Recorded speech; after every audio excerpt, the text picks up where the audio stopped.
Today we are discussing on chapter 7. The title of this chapter is Functional Theorems for Bounded Linear Functionals. What is a functional? Functional is a mapping or a transformation or an operator which have a domain, but its range lies in the reals or in the complex plane. Initially, functional analysis was the analysis of functionals. Functionals are operators whose definitions, properties are very similar to those operators which have already been discussed. Though we shall discuss on functionals, it has some interesting properties. So, functional, what we mean to say linear functional? Suppose x is a domain space and y is a range space, where x and y are both linear spaces. Suppose f is a mapping from x to y such that f of x plus y is equal to f x plus f y for all x belonging to capital X and for all y belongs to capital X, and f of alpha x is equal to alpha into f x for all alpha belonging to the scalar field capital F and for all x belonging to capital X. Today we shall discuss on functionals, rather linear functionals on nonlinear spaces with some properties regarding the linearity and its boundedness. And also we have a motto to have an extension of those linear functionals which are acting on some subspaces. So, with this we now start in details of the module 1 of this chapter 7. Today we shall discuss on module 1 of this chapter 7. The title of the module is linear functional. So, before discussing in detail, we have a definition. Let capital X be a linear space over a field of scalars capital F, and let capital Y is equal to f of R or C. R means the set of all reals and C means set of all complex numbers. Then T is a mapping from X to Y defined by T of x plus y is equal to T x plus T y for all x y belonging to capital X. This property is known as additive property. And number 2, T of alpha x is equal to alpha T x for all x belonging to capital X and for all alpha belonging to capital F. This property is called homogeneity property of T. We call then T a linear functional on X. We denote generally the linear functionals by small letter f, g, h and so on.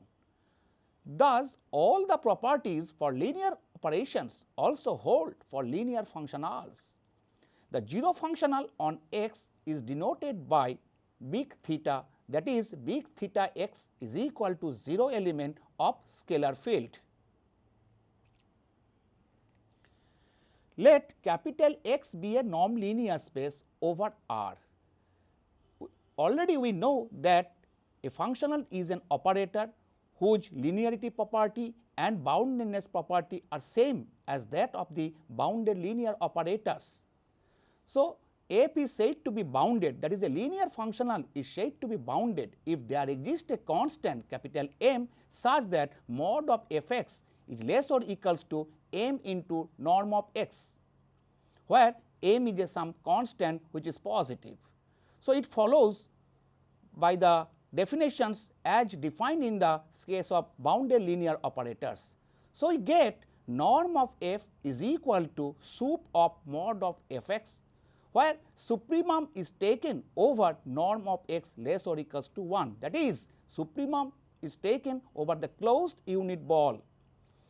And number 2, norm of f is can also be defined sup of mod of f x, where supremum is taken with norm of x is equal to 1, and number 3, norm of f is equal to sup of mod of f x by norm of x, provided x not equal to theta and norm of x is not equal to 0. And then we write modulus of f x is less or equals to norm of f into norm of x for all x belonging to capital X. Now, we have an observation. What is this? Let capital X be a nonlinear space over a field F is equal to space of all reals and let f be a linear functional on x.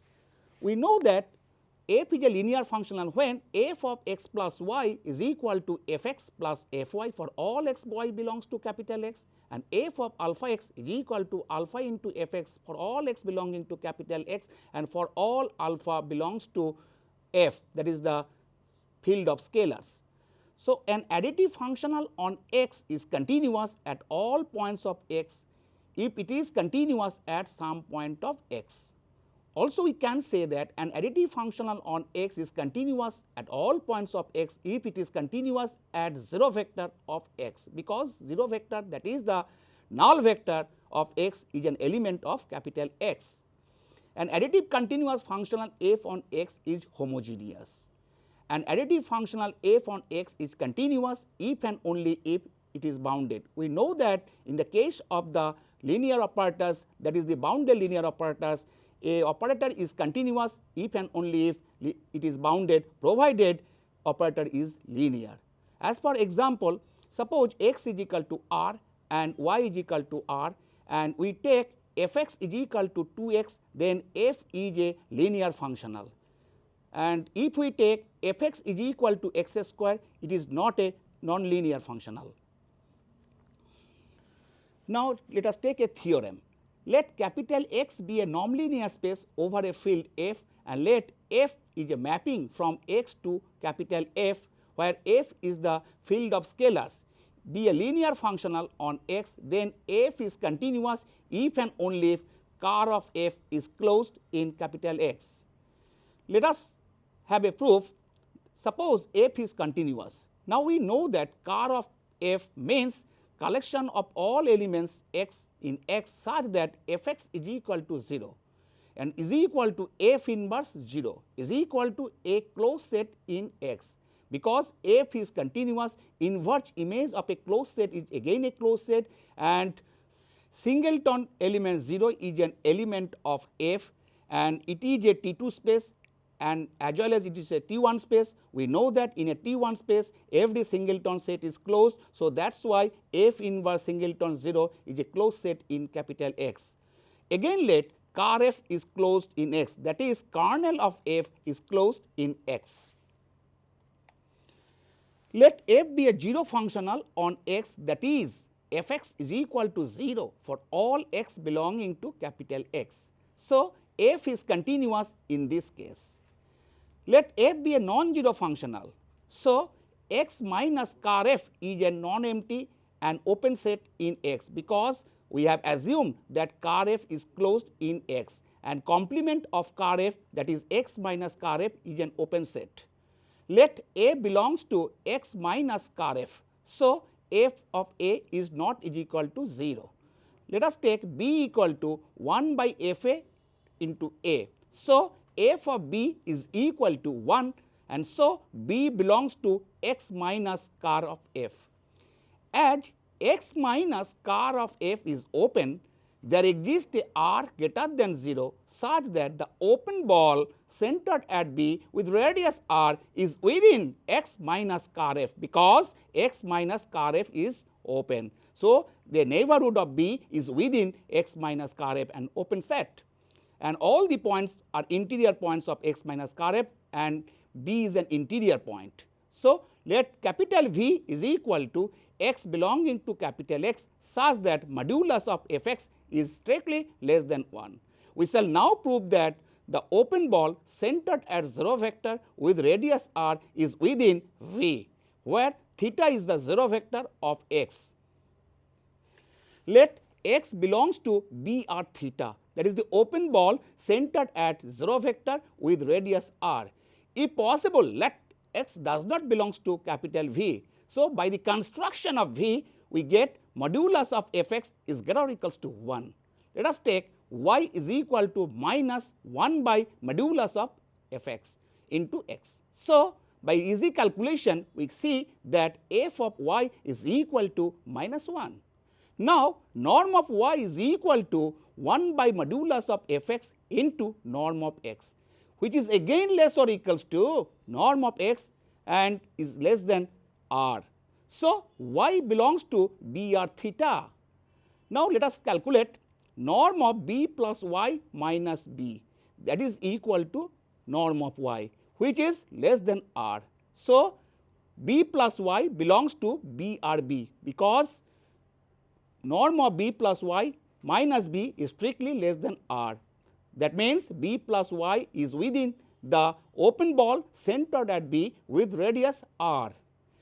Again, f of b plus y is equal to fb plus fy.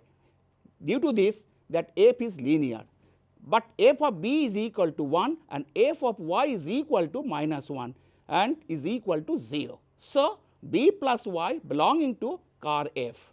So, b plus y belongs to car f intersection BRB, because b plus y belongs to BRB has already been shown, and it is a contradiction to the fact that BRB is a subset of x minus car f. So, BR theta is a subset of V, what we wanted to prove it. Let us take x is a non-zero element such that x belonging to BR theta. So, norm of x is strictly less than r. Now, norm of 1 by 2 into norm of x into r into x is equal to r by 2, and which is again less than r, because r by 2 is less than r. So, Rx by 2 into norm of x belonging to BR theta, which lies entirely in V, and hence modulus of f of Rx by 2 into norm of x is strictly less than 1. So, by linearity of f, we get r by modulus of r by 2 into norm of x into fx is strictly less than 1, which implies that r by 2 into norm of x into mod of fx is less than 1. That implies modulus of fx is strictly less than 2 by r into norm of x. So, this implies that f is bounded, but we know that if f is a linear and f is bounded, then f is continuous.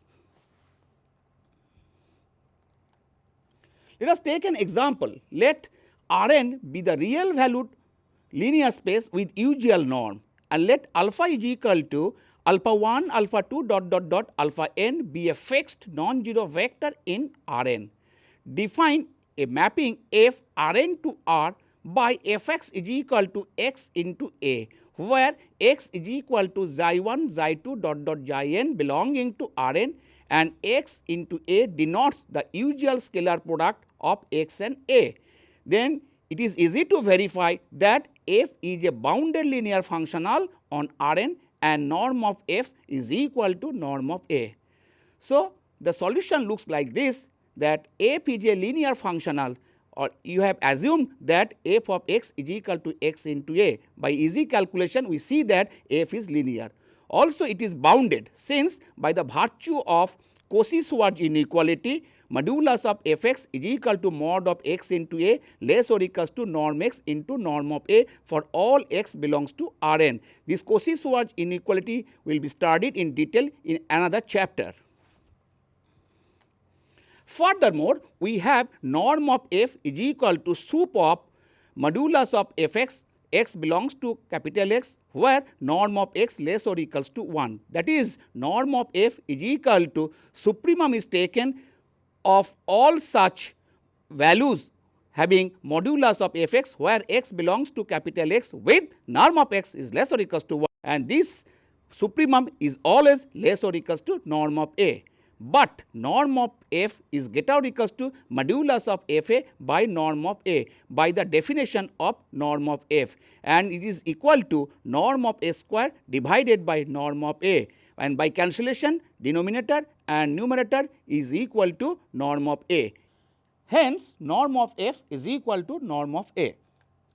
Let us take another example. Let x is equal to CAB, which is equal to space of all real valued continuous functions over the closed interval a comma b with the norm, that is the sup norm, and is defined by norm of x is equal to sup of modulus of xt, where t is taken in the closed interval a to b.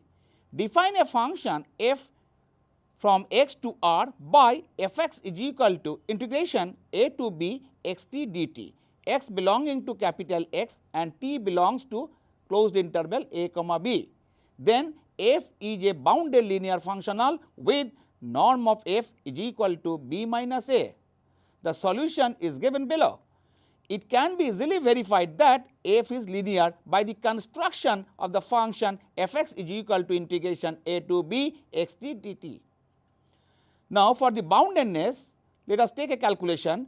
Modulus of f(x) is equal to mod integration a to b x t dt, which is less or equals to sup of modulus of x t into b minus a, which is again less or equals to norm of x into b minus a. This implies f is bounded, and hence norm of f is less or equals to b minus a. On the other hand, if x is equal to x naught, where x naught t is equal to 1 for all t belongs to closed interval a comma b, then norm x naught is equal to 1 and modulus of f(x) naught is equal to modulus of integration a to b dt, which is again equal to b minus a. And so, norm of f is greater or equals to modulus of f(x) naught divided by norm of x naught and is equal to b minus a. Hence, norm of f is equal to b minus a. Now, let us take an example for unbounded linear functional. Right now, we have discussed on bounded linear functional. Now, we shall have an example which is an unbounded linear functional. Let us take x is equal to L infinity with the norm defined by norm of x is equal to sup of modulus of xi I, and supremum is taken over I means is equal to I equal to 1, 2 and up to so on. And L infinity is the space of all bounded sequences of scalars. Let us take x is equal to xi 1, xi 2 dot dot xi n is an element of L infinity where xi i's are scalars. Define a function f x to r by f(x) is equal to sigma I equal to 1 to infinity xi I, where x is equal to xi 1, xi 2 dot dot xi n belongs to L infinity. Then it is easy to verify that f is a unbounded linear functional. Now, solution looks like this. Clearly, f is linear. Choose the sequence xn which is an element of L infinity, where xn is equal to sigma I equal to 1 to n ei, where ei is equal to 0, 0, 0, 1, 0 dot dot, where 1 is taken in the ith place and I equal to 1, 2 and so on. For each natural number n, note that norm of xn is equal to norm of sigma I equal to 1 to n ei, and which is equal to 1 by calculation, and f(xn) is equal to n. Thus, we see that for each natural number n, modulus of f(xn) is equal to n into norm of xn, because f(xn) is equal to n and norm of xn is equal to 1. So, it follows that norm of f is equal to infinity if we let as n tends to infinity, and hence f is an unbounded linear functional on L infinity. So, let us take a theorem. Let x be a nonlinear space and let f be a linear functional on x, then the set kernel of f is either dense or closed in x. So, we first state and prove a lemma. The statement of the lemma is given below. Let f be a non-zero linear functional on a linear space capital X and let x0 belonging to x minus car f. Then any x belonging to capital X can be expressed uniquely in the form x equal to y plus alpha x naught, where y is taken in the set kernel of f and alpha is some scalar. The proof is given below. Since x naught belongs to x minus car f, f(x) naught equal to 0, and let alpha is equal to f(x) by f(x) naught whenever x belongs to capital X. Take y is equal to x minus f(x) by f(x) naught into x naught. Then x is equal to y plus alpha x naught. Clearly, fy is equal to 0. So, y belongs to kernel of f. For uniqueness, let us take x is equal to y plus alpha x naught and x equal to y dash plus alpha dash x naught for some y dash belongs to kernel of f and some scalar alpha dash. If alpha equal to alpha dash, then we get y equal to y dash. If alpha not equal to alpha dash, then x naught is equal to y dash minus y divided by alpha minus alpha dash, which is again an element of kernel of f, a contradiction to our assumption that x naught belongs to x minus car f. This completes the proof of the lemma. We have started with a theorem, that is, if x be a nonlinear space and f be a linear functional on x, then kernel of f is either dense or closed in x. Now, we shall go on the proof of this main theorem. From this result, we can also conclude that if f is a linear functional on a nonlinear space x, and then f is bounded or continuous if and only if car f is not dense in x. Now, let us prove in detail of our main theorem. Now, we shall go on the proof of the main theorem. The statement of the main theorem was that x be a nonlinear space and f is a linear functional on x, then car f is either dense or closed in x. Let us suppose that car f is not closed. So, we have to prove that kernel of f is dense in capital X. Then there exists a point x naught which does not belongs to car f such that x 0 is a limit point of car f. Since kernel of f is a subspace of capital X, it follows that kernel of f bar is also a subspace of X. We know that if M is a subspace of X, then its closure, that is M bar, is again a subspace of capital X. Therefore, closure of car f contains the linear span of x naught and car f. Using the above lemma, we get X is a subset of closure of car f, and hence closure of car f is equal to X. That means, car f is dense in capital X. So, from this theorem we have a corollary. Let X be a nonlinear space and let f be a linear functional on X, then f is bounded or f is continuous even only if car f is not dense in capital X. So, let us take a definition. Let X be a linear space over a field capital K and let M be a subspace of capital X. Let f is a mapping from M to capital K, K is the field of scalars, be a function, then capital F is a mapping from capital X to K, is said to be an extension of small f if fx is equal to capital Fx for all x belongs to capital M, and also we say that f is said to be a restriction of f on f, and we denote it Fm is equal to f is acting on x by M. Also, we have learned the extension of a bounded linear operators. Let X be a linear space over a field F is equal to R, that is the space of reals, and let P is a mapping from X to R be a functional. Then P is said to be a convex functional if the following properties holds. That means, number 1, P of x is greater or equals to 0 for all x belongs to capital X. Number 2, P of x plus y is less or equals to Px plus Py for all x y belongs to capital X. And number 3, P of alpha x is equal to alpha Px for all x belongs to capital X and for all alpha greater or equals to 0. If last two properties, that is 2 and 3, are satisfied for P, then P is said to be a sublinear functional on capital X. Let us take a lemma.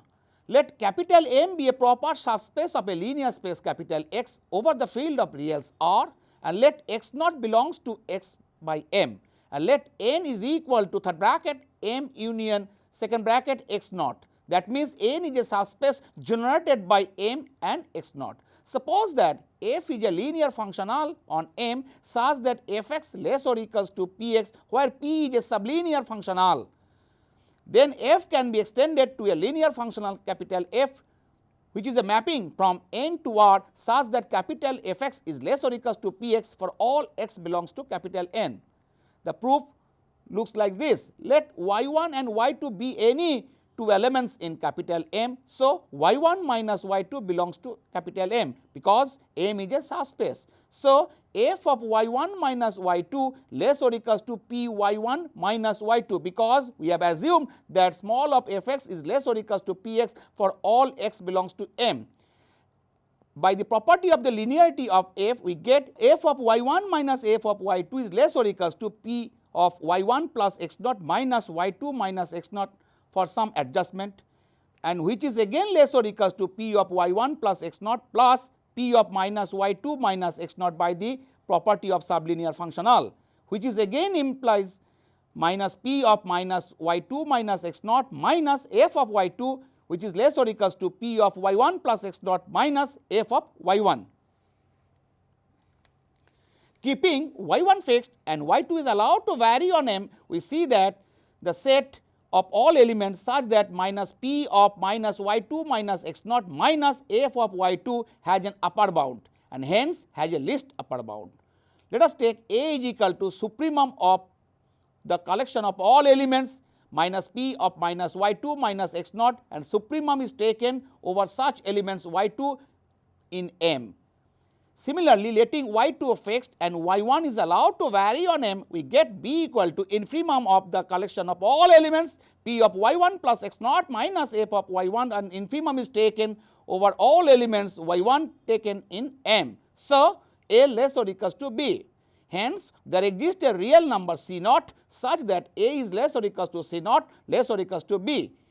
As x0 does not belongs to capital M, then x belonging to capital N is represented as x is equal to y plus alpha x naught, where y belongs to capital M is uniquely determined element and alpha is uniquely determined real scalar.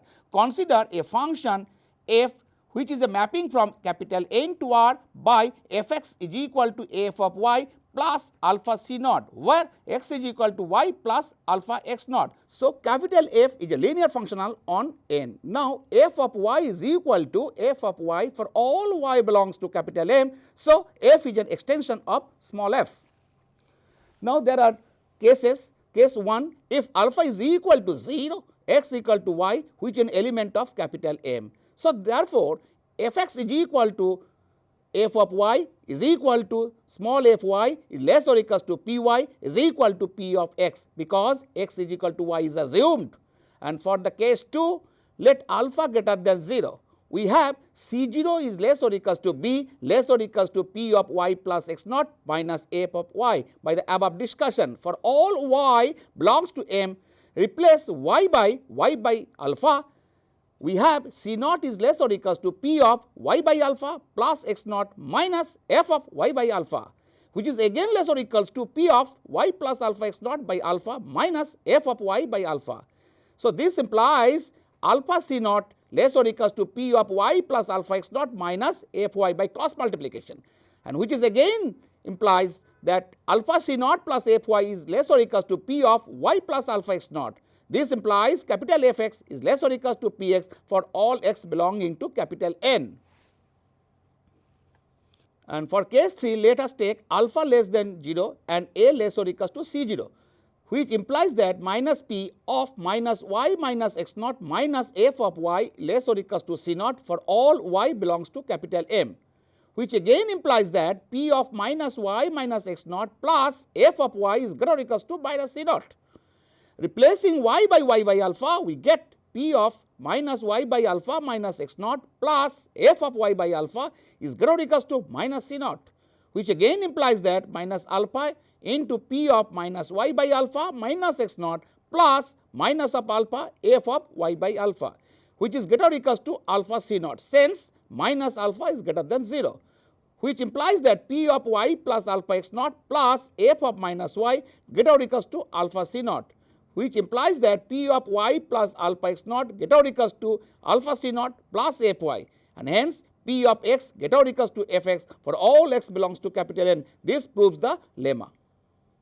In this module, we have learned an extension of a linear functional over a linear space.